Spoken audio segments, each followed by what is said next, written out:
Guys, welcome back to another exciting episode of the Inspect TV. We are Insider's Perspective, and it's your boy Bill, all the way from the motherland, Ghana, and I'm here with Bella from Tanzania. Welcome to Inspect TV. In Ghana. Plantain, thanks.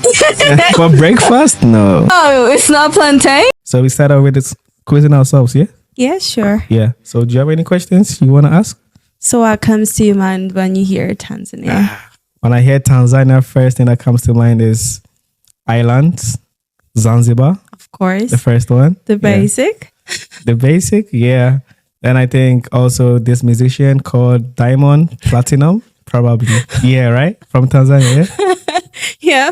Yeah. Yeah. A lovely Diamond. treasure. Okay. Yeah. And what else? I think before the show, I Googled the capital of Tanzania. I might get it wrong, but I think it's Dodoma. Correct. Yeah, I didn't miss So that. I think yeah. you can pass the test if you were Yeah. to get one today. Exactly. And how about you? What do you know about Ghana? 30 December. 30 December started in Ghana. Everybody goes to Ghana for parading in December. Yeah. So all I hear when I think of Ghana, all I imagine is Parties, yeah? parties in Ghana and the lovely fabric, Which one? the kente. Oh, yeah. Yeah. She got it. Kente, Yeah, Kente, so yeah. I know kente because there's a lot of styles in social media as well, like women dressing Definitely, yeah. from kente. So I think it's popular. That's all I could think of. And the capital. So I'll top your list since you know the Doma. So I know Accra. You know Accra? Yeah. And when did you find out about the capital, Accra? I googled. She Googled it right before the show.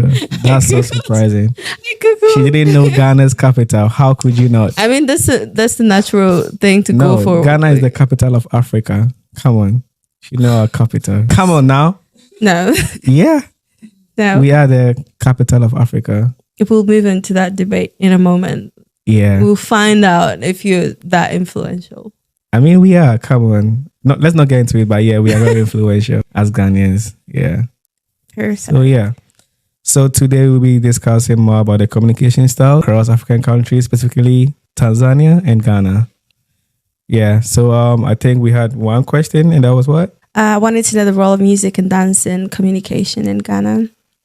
Talking of Ghana, I'll say we are the epitome of entertainment in Africa. You understand? Like, we give out the best entertainment that you might find.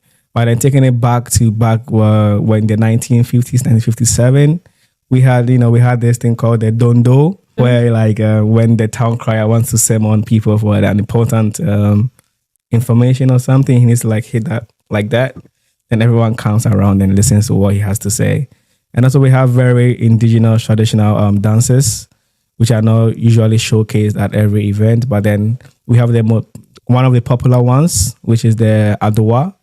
So usually when you see most videos where we have celebrities or any superstars come to Ghana, they are welcomed at the airport with this kind of dances. So they have the kente around their neck, then they have this Adowa, then they do this, do that. So when it comes to Ghana, we are pure entertainment, pure vibes, mad, whatever you want to call it. How about you guys? I think for us, music really comes big in terms of celebrations because I think, for example, weddings, there's a lot of community there happening, but it's usually through music because we don't directly speak about things. So we will convey through music. So the music must be a little bit relevant. Yeah. We tend to pick the kind of music to convey something. So mostly in weddings, it could be big enough. Okay. So we have these things called ngoma. So ngoma translates to drums. Okay. So a lot of tribe do incorporate ngoma. So if you look into Tanzanian music, most of the time, even dances, etc., you will see some elements of drums. It's a big part of our way of doing music. I think you mentioned weddings, yeah? Yes. So how many people in a wedding setting in Tanzania? Oh my goodness. So I think when we think of weddings for us, we talk about thousands of people. Whoa. It's a culture thing where we have to incorporate everybody in your family, everybody who knows everyone, everybody in your neighborhood, where you grew up, the schools you went to, friends of friends. So For us, weddings are more of everybody's celebration. It's not your wedding, it's everyone's wedding. So the whole community, 1,000 people. Yeah. So I think 1,000 is standard. 500 is like so. But if you're talking about 300 and below, we're looking at you like, how unpopular were you? Or because it's like, there is no way your whole family, we have extended families. Okay. There is no way you plus all your family and friends and everyone who knows everyone, went to school, your neighbors, you cannot make up to like 300. This is like the standards. So I think also because we tend to invite everyone, we feel the need to. It's not something common where you try to not invite people. You want to invite everyone. So it's a celebration for everyone. So I think this is the standard. So I wanted to ask, because in this economy, who takes care of the cost of these weddings? Interesting. So for us, weddings is, like I said, it's for everybody. Mm-hmm. So in Tanzanian context, you want to get married. So you have the people who are getting married, you have a budget. Your family has a budget. The wedding is for everyone. So everybody contributes.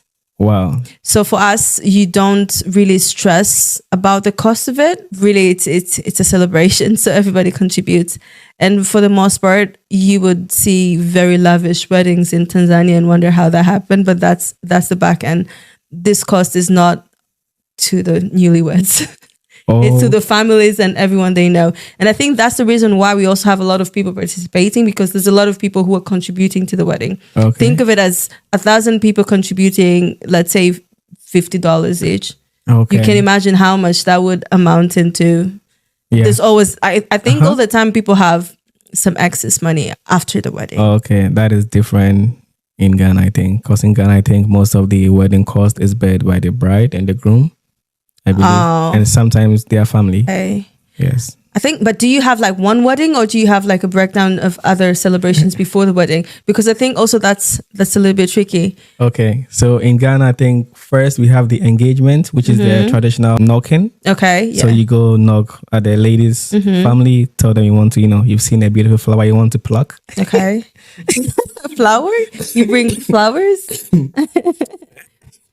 That's the common term, common phrase they use. Okay. Like they say in the local dialect, like we've seen a very beautiful flower in your home, we want to pluck this flower. Okay. And they're referring to the daughter of the family. So yeah, usually we have this engagement, there's the knocking, where the groom's family goes, ask for their hand in marriage. Then after that, there's a whole celebration where they're like usually close relatives, not that many people in most cases.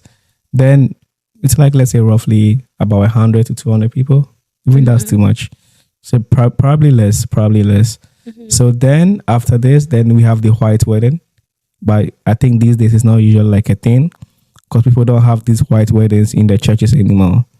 Okay. It's now mostly like in halls or auditoriums where like they invite their own people and just, basically have fun. When there'll be a priest or a pastor there, then they just have fun and that's it. So I think we have something similar. So we do have the engagement, and then there is the send-off part where it's mostly the ladies. Okay. So we have like the send-off is like, you're sending off the child, and then there's also this kitchen party where... Oh, kitchen. So technically... Kitchen party? We have something called the kitchen party. You didn't know? You don't have that? No. Okay, maybe we do. Okay, so I guess I just realized it's our own thing. So we do have a kitchen party. So it's a party for the ladies only. So it's usually the elder Is women. It like their bridesmaids party? Or? No. So this one is like the person is getting married. So let's say I'm getting married. So my mom, aunties, and everybody who has been married before comes into this and shares the wisdom.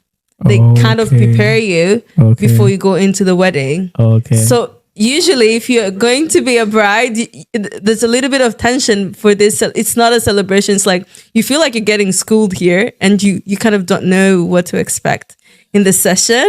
But I must say, for people who've been married, they say there's some good that comes out of it. They might take it overboard because, come on, you don't want to hear that. You're already stressed towards the wedding, but they share, this is like an intimate setting. And then after you go through the kitchen party, so you already know how you're going to treat your husband, what you're going to do. They go above and beyond, talk about what's going to happen in the bedroom, because who knows, you don't know. Wait, they teach all that? Yes, they really walk you through the whole process. In present day? today as well. They do. Yes, they still do that. Of course, like now that the world is changing, they kind of modify the communication in there. But the whole idea of that was to prepare the bride on what's to happen. Okay, I think that's a very good like ritual. Yeah. So even if you have some fears, etc., you can discuss there. Oh, that's really good. It's like so it's more time like for you to get prepared. I don't know the guys if they get that, but yeah, the women do get that. How long does this take? Is it like a day activity or? It's like a day. So basically, no, it's some hours I would say, but it's always a separate day. So a lot of celebration, like dancing, singing, talking. It's sort of another wedding. Okay. And then after that, then you get to the wedding. So whether you're going to be in the church or you're gonna have something at home, and then all that should happen the same day, and then you get to have the party afterwards, the whole, etc. So this is the standard. Interesting. Yeah. We don't have. I don't have something like that in Ghana. Maybe we do. Do we? So what about in terms of fashion and dress code? How does that work, and how has that changed over time? I think over time we have been more influenced by the Western culture, where we usually wear stuff mainly imported from outside. You want to wear the Gucci's. I mean the Gucci's, of course, everybody. Yeah, the Gucci's, the Louis V's, all those. Yeah, so now currently we do not usually see a display of the traditional clothing like the kente, I forgot the name, the smock. We have the smock that is also woven. We don't see that now. Currently everything is like imported. You want to wear the latest fashion brands, the latest trends, hop on those, get the latest sneakers and all. So now I think through time, even growing up, I barely used to wear these traditional clothing. I think I can resonate with that. So you call it kente, and we have another version of that where in Tanzania we call it kitenge.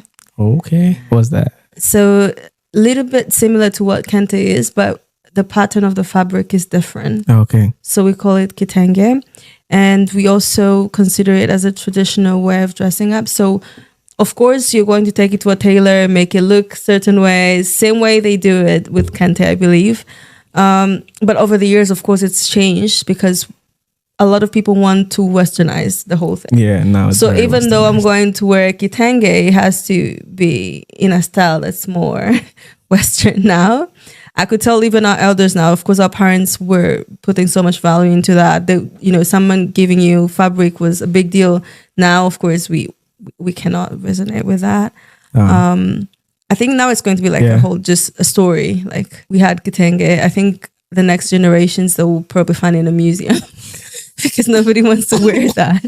It's going to be a once in a while, or Africa Day celebration. That's when everybody will bring out the kitenge and show that